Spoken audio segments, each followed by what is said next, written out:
Occupying more than 2 million acres of land across 5 southern New Mexico counties, White Sands Missile Range is the Department of Defense's largest land-based test range facility. The site conducts weapons systems testing for all branches of the military, as well as allied countries and private industries. Originally founded in 1945 as White Sands Proving Ground, the missile range is home to the Army's first rocket launch complex, as well as the Trinity site where the first nuclear test was conducted as part of the Manhattan Project during World War II, ushering in the atomic age. U.S. Army Colonel David Cheney II assumed command of the White Sands Test Center in June. Cheney says the test center employs a wide variety of people, doing everything from mining asteroids for water and rocket fuel to conducting pad abort tests that evaluate how well a launch escape system protects the crew of a spacecraft in an emergency. We have scientists here, we have all kinds of engineers. Every flavor of engineering is used here at White Sands Missile Range.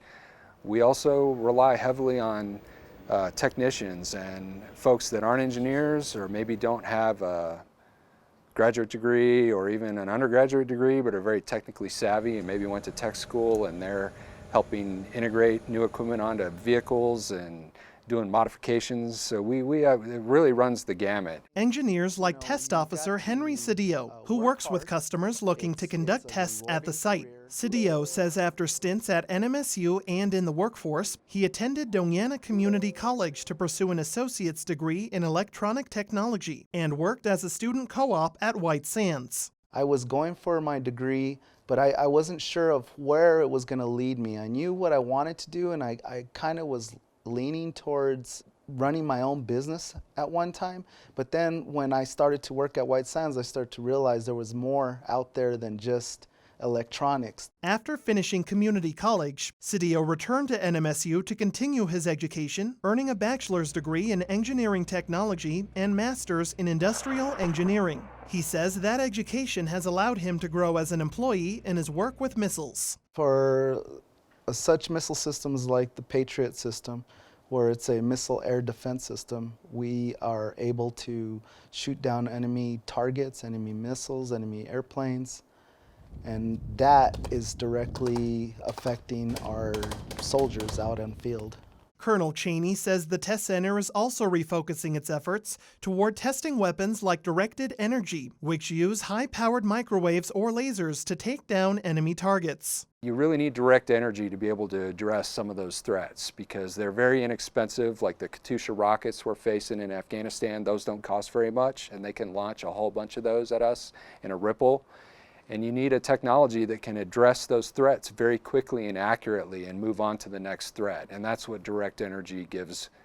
That's the potential. White Sands employs more than 2,300 military and civilian personnel, along with more than 2,600 contractors at the site. As one of the region's largest employers, the missile range has a daily estimated economic impact of more than $3 million on employment and nearly $5 million on spending in the region. Colonel Cheney has been decorated with numerous awards and medals, including the Bronze Star. But he says beginning his military career with more education in science, technology, engineering, and math would have helped. I didn't have the STEM background that I needed.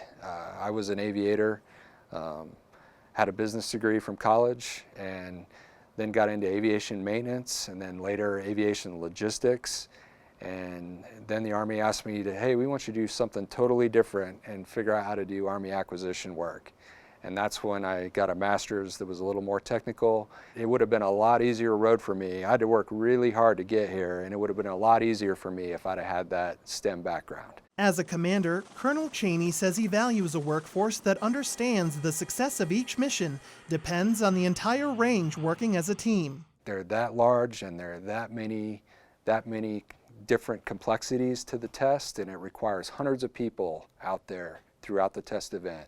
And it's everything from fuel delivery people to people that help secure the range, from people that might be driving through the roads or setting up roadblocks or launching the missile, launching the targets, making sure the power, the communications, the network systems are all working. I mean, everybody's important. White Sands officials say testing weapon systems to ensure they work as intended is helping secure the safety of every soldier, sailor, airman, and Marine on the battlefront. For KRWG Public Media, I'm Michael Hernandez.